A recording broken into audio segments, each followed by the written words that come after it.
3 Jun 26.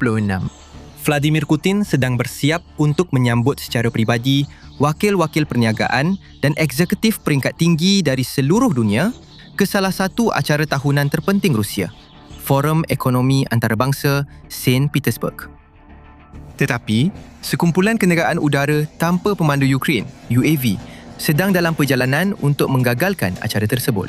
Hanya tinggal beberapa jam sebelum acara dibuka di Saint Petersburg, bandar kedua terbesar Rusia, selepas lebih 4 tahun peperangan berterusan dengan Ukraine. Forum Ekonomi Antarabangsa tahun ini tidak akan semeriah seperti sebelum ini, tetapi masih merupakan tarikh penting dalam kalender Rusia. Satu peluang untuk Kremlin mengukuhkan hubungannya dengan selatan global dan mempamerkan kekuatan ekonomi yang telah lemah tetapi belum sepenuhnya lumpuh kepada dunia luar. Dan para hadirin akan disambut oleh tidak lain daripada Presiden negara itu sendiri.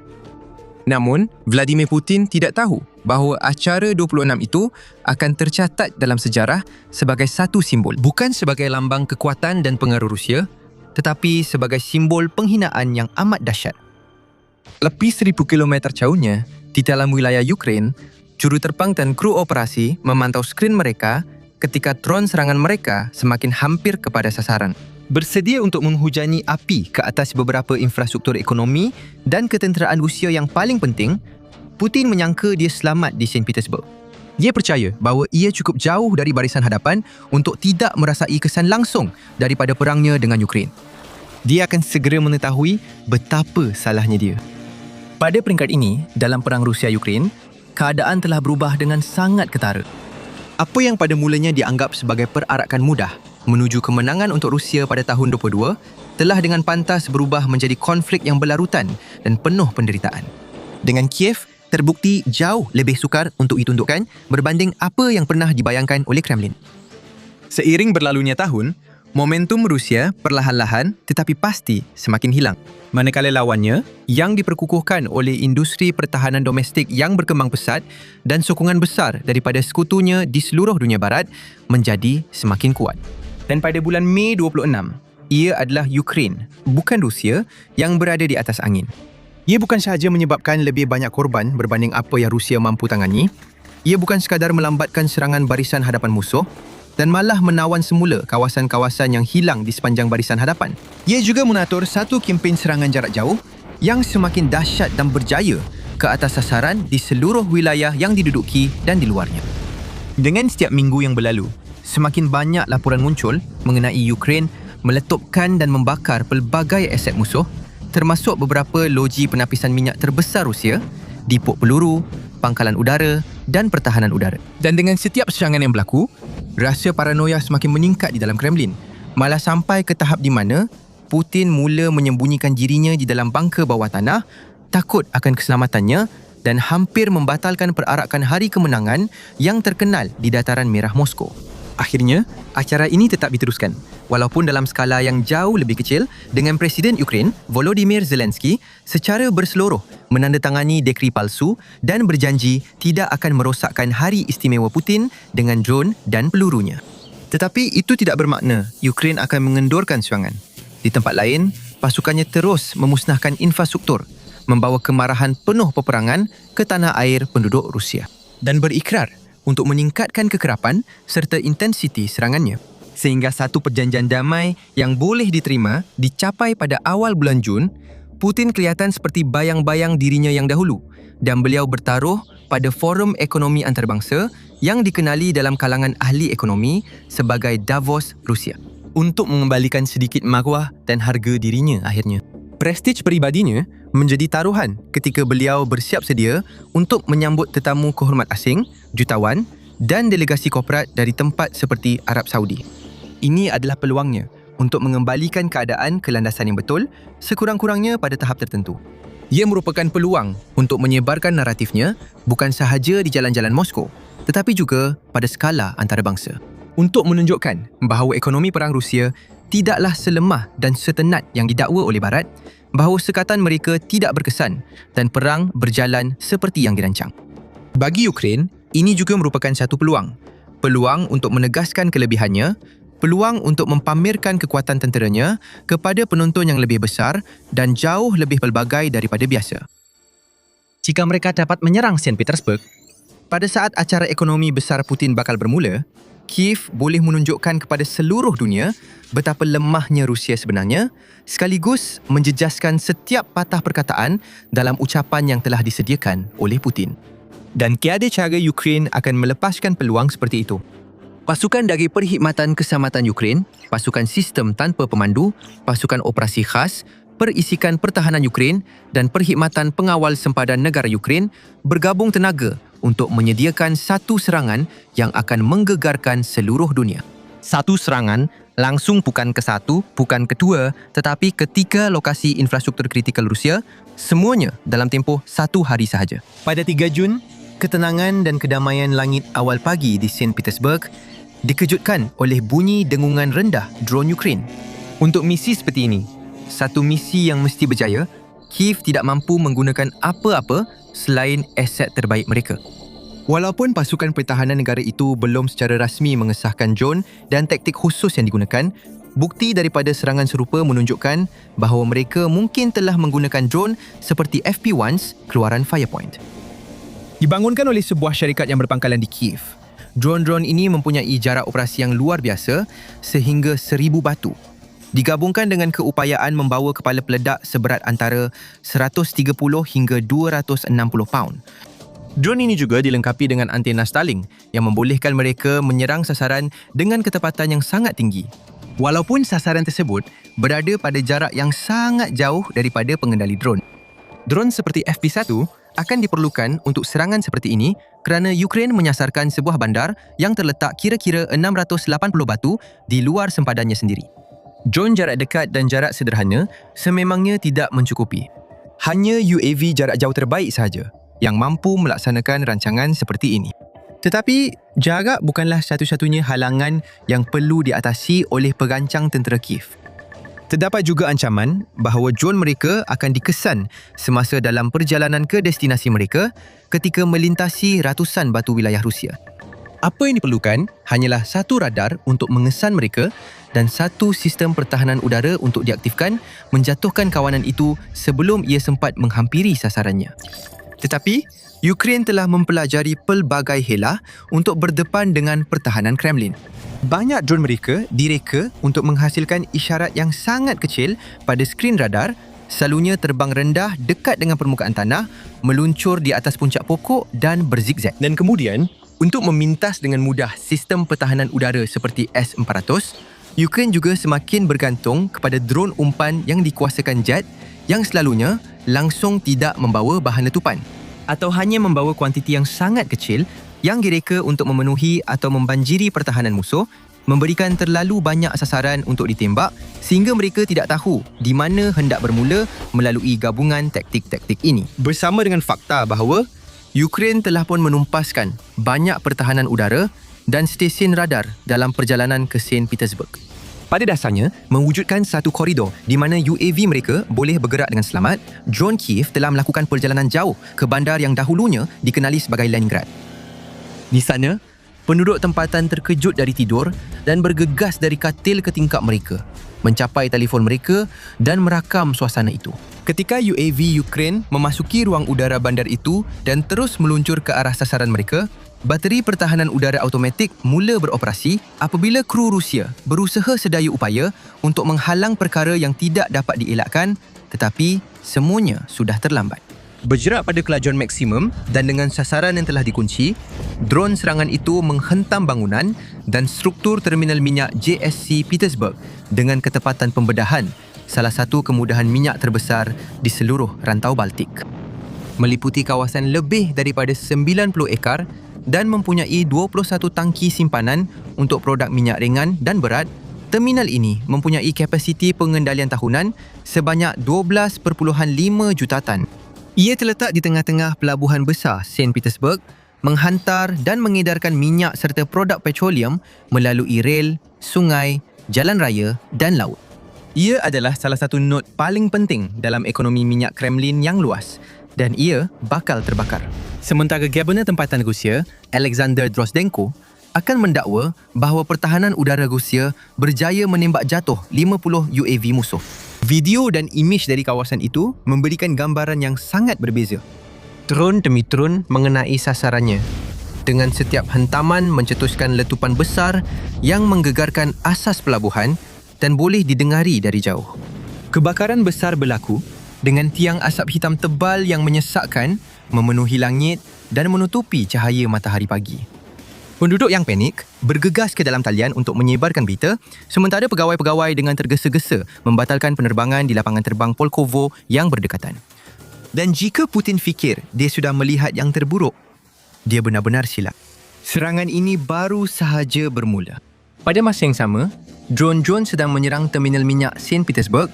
Satu kumpulan drone yang berasingan telah pun berpisah daripada yang lain dan terus menuju ke sasaran kedua, yang hanya beberapa belas batu dari yang pertama. Pangkalan Tentera Laut Kronstadt terletak di Pulau Kotlin di Teluk Finland. Kronstadt boleh dikatakan merupakan aset infrastruktur Kremlin yang lebih bernilai. Selama bertahun-tahun, Kronstadt telah menjadi rumah kepada Division Kapal Selam ketiga yang berasingan milik Kremlin dan Brigade Kapal yang ke-105. Selain itu, ia juga merupakan salah satu pusat utama pembaikan, penyelenggaraan dan logistik untuk armada Baltik Rusia. Di sinilah kapal perang, frigat, bot peronda dan kapal selam Rusia akan pergi apabila mereka memerlukan sebarang kerja. Dan hanya disebabkan kemudahan seperti Kronstadt, Rusia mampu menunjukkan kuasa di seluruh Eropah Utara selama ini. Sepanjang masa itu, pangkalan tentera laut ini telah lama dianggap sebagai kubu yang tidak dapat ditembusi, dilindungi dengan selamat oleh rangkaian besar artileri tentera laut, bateri peluru berpandu permukaan ke udara dan lapisan pertahanan lain. Dan pada bila-bila masa, biasanya terdapat lebih daripada 20 kapal tempur berlabuh di dalam dan sekitar kawasan itu serta berpuluh-puluh kapal sokongan tambahan. Semua sasaran yang berpotensi dari sudut pandangan Ukraine menggunakan aset paling canggih yang mereka miliki. Drone serangan yang dioptimumkan untuk maritim lengkap dengan panduan video masa nyata. Juruterbang UAV Ukraine yang terkemuka di dunia meluncur laju melepasi pertahanan luar, menembusi kawasan dalaman pulau sebelum menumpukan perhatian kepada banyak aset berharga di kawasan itu. Sama seperti di terminal minyak, penduduk tempatan dengan pantas melaporkan letupan, kebakaran dan kepulan asap apabila drone-drone itu mengenai sasaran. Salah satu sasaran mereka ialah Boyki, sebuah kapal perang pelbagai guna Projek 20380 milik Armada Baltik. Dilengkapi dan sepenuhnya mampu melancarkan beberapa peluru berpandu paling merosakkan milik Rusia. Kapal ini dilaporkan mula berkhidmat pada 2013 dan direka untuk melaksanakan pelbagai misi termasuk operasi pertahanan pantai, serangan anti kapal dan kapal selam serta pertahanan udara juga. Ia mempunyai anjakan sebanyak 2,220 tan, panjang 342 kaki, kru seramai kira-kira 100 orang dan kelajuan maksimum 27 knot, dilengkapi dengan meriam 100 mm. Sebuah meriam tentera laut 190, peluru berpandu anti kapal Ural, sistem pertahanan udara Raidut, sistem anti kapal selam Packet NK dan juga helikopter KA-27. Di hangar peribadinya sendiri, ini bukan sekadar kapal rondaan. Ia adalah kapal perang yang serius. Tetapi ia langsung tidak mampu menangkis serangan kawanan Ukraine dalam sekelip mata, sebelum mana-mana anggota di darat pun tahu apa yang sedang berlaku. Drone Ukraine menyerang Boyki dari beberapa arah. Imej satelit dan video yang dirakam dari dok berdekatan menunjukkan kebakaran berlaku dan kerosakan besar pada struktur atas kapal tersebut. Kebakaran dan letupan tambahan turut dilaporkan di kawasan lain dan ada kemungkinan kapal-kapal lain juga telah terkena, rosak atau bahkan musnah. Apapun keadaannya, Armada Baltik telah mengalami tamparan hebat dan serangan itu masih belum berakhir. Sementara pantai Baltik sedang terbakar, satu lagi elemen serangan mendalam Ukraine sedang menghentam kawasan pedalaman Rusia. Kira-kira 370 batu dari barisan hadapan di wilayah Tambov terletaknya Bandar Michurinsk. Bandar ini mungkin tidak kelihatan penting di peta, tetapi ia menempatkan satu infrastruktur ketenteraan yang kritikal, iaitu Kilang Pertahanan Progres, sebuah fasiliti industri yang luas dan dijaga ketat yang bertanggungjawab untuk menghasilkan beberapa komponen paling penting yang memastikan mesin perang Kremlin terus beroperasi. Menurut Pertahanan dan Perisikan Ukraine sendiri, iaitu Pangkalan Data Perang dan Sekatan GUR, inilah tempat di mana Rusia menghasilkan alat bantuan navigasi dan instrumen geodetik yang membolehkan peluru berpandunya menyerang sasaran dengan begitu berjaya. Paling penting, ia membekalkan sensor MP95 yang sangat penting untuk peluru berpandu jelajah udara KH-1 serta GMS Sifar 1. Motor gyro D digunakan dalam peluru berpandu KH-59M2 dan KH-59M2A. Pertahanan udara Rusia juga bergantung kepada kilang progres. Ia menghasilkan motor elektrik dan gyroskop yang digunakan dalam sistem pertahanan pansir S1. Jadi ini adalah lokasi yang sangat penting untuk tentera Rusia. Hanya kerana kilang-kilang seperti ini, negara itu dapat terus menghasilkan peluru berpandu dalam jumlah yang begitu besar dan menggunakannya untuk mengebom bandar, kota, tapak ketenteraan dan infrastruktur awam. Jauh dan luas di seluruh Kiev, dari barisan hadapan hingga ke Kiev sendiri dan seterusnya. Inilah enjin yang menggerakkan penonjolan kuasa Rusia. Tetapi salah satu komponen penting itu telah dihapuskan sepenuhnya pada pagi 3 Jun sama seperti yang mereka alami. Di wilayah St. Petersburg, dron telah menyusup ke Tambov dengan mudah mengelak pertahanan udara Rusia sebelum bertembung dengan kilang Progress. Penduduk tempatan berkongsi cerita tentang letupan yang cukup besar untuk merobek bumbung bengkel industri dan kebakaran yang merebak dengan pantas dengan potensi untuk memusnahkan sebahagian besar fasiliti itu. Imej sumber terbuka dan rakaman saksi mata menunjukkan lebih banyak kepulan asap tebal keluar dari kompleks yang sedang terbakar itu. Dan walaupun pegawai Rusia mengikuti skrip biasa mereka dengan cuba memperkecilkan insiden itu dan mendakwa hanya kerosakan minimum yang berlaku, gambar-gambar yang tersebar menceritakan kisah yang berbeza. Kisah kemusnahan berskala besar, seolah-olah mengulangi kesan di terminal minyak dan pangkalan tentera laut serta berpuluh-puluh sasaran lain yang telah diserang drone Ukraine dalam minggu-minggu dan bulan-bulan sebelumnya. Matahari terbit pada 3 Jun untuk mendedahkan pemandangan kemusnahan di seluruh wilayah Rusia. Vladimir Putin tahu ia akan menjadi hari yang besar. Dia cuma tidak menyangka sebabnya. Dia menjangkakan forum ekonomi antarabangsa yang dianjurkannya akan menjadi sumber kebanggaan dan perayaan. Sebaliknya, acara itu tetap diteruskan, tetapi dengan suasana ketakutan dan keraguan yang jelas dapat didengar dan dirasai di kalangan para hadirin yang dihormati. Pegawai Kremlin tidak dapat menyembunyikan apa yang telah berlaku. Asap masih memenuhi langit bandar itu. Letupan dan kebakaran boleh didengar dan dilihat dari kejauhan. Imej kekuatan dan kestabilan Rusia telah hancur dalam sekelip mata untuk semua orang lihat dan tiada apa yang akan sama lagi. Putin hanya mampu melihat dan tertanya-tanya bagaimana dia boleh memutarbelitkan situasi ini supaya memihak kepadanya. Rakan sejawatnya di Kiev, Volodymyr Zelensky pula, berucap kepada negaranya dan seluruh dunia melalui media sosial mengesahkan kejayaan besar operasi jarak jauh negara itu dan berkongsi maklumat lanjut mengenai kesannya. Beliau meraihkan operasi jarak jauh yang dilancarkan terhadap musuh dan mengucapkan terima kasih kepada para pahlawan negaranya yang berani atas ketepatan dan kecekapan mereka dalam usaha mendekatkan keamanan. Di seluruh dunia, tajuk utama berita tidak didominasi oleh acara ekonomi Putin, tetapi oleh satu lagi serangan berjaya Ukraine ke atas wilayah musuh. Salah satu yang terbesar dan terbaik seumpamanya. Malah, serangan di mana 3 sasaran berasingan, semuanya ratusan batu di luar Ukraine, telah diserang dan mengalami kerosakan serius. Setiausaha Agung NATO, Mark Rutte, mengesahkan bahawa pakatan itu tidak melihat sebarang masalah jika Ukraine menyerang sasaran ketenteraan yang sah di St. Petersburg atau di mana-mana sahaja di Rusia. Dan pasukan Ukraine berikrar untuk terus berjuang sehingga perang dimenangi. Implikasi strategik yang lebih luas pada 3 Jun juga jelas untuk dilihat oleh semua apabila St. Petersburg dan Tambov diserang secara serentak.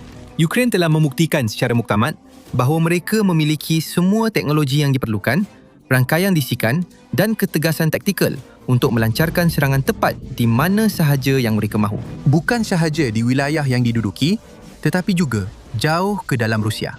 Ia menunjukkan bahawa jarak bukan lagi satu pertahanan untuk Kremlin dan bahawa walaupun infrastruktur yang kononnya selamat, sebenarnya tidak selamat sama sekali. Ukraine juga menghantar mesej kepada Putin bahawa tiada tempat dia boleh bersembunyi, tiada tempat dia boleh berundur, tiada tempat dia boleh berharap untuk berada dalam keadaan aman.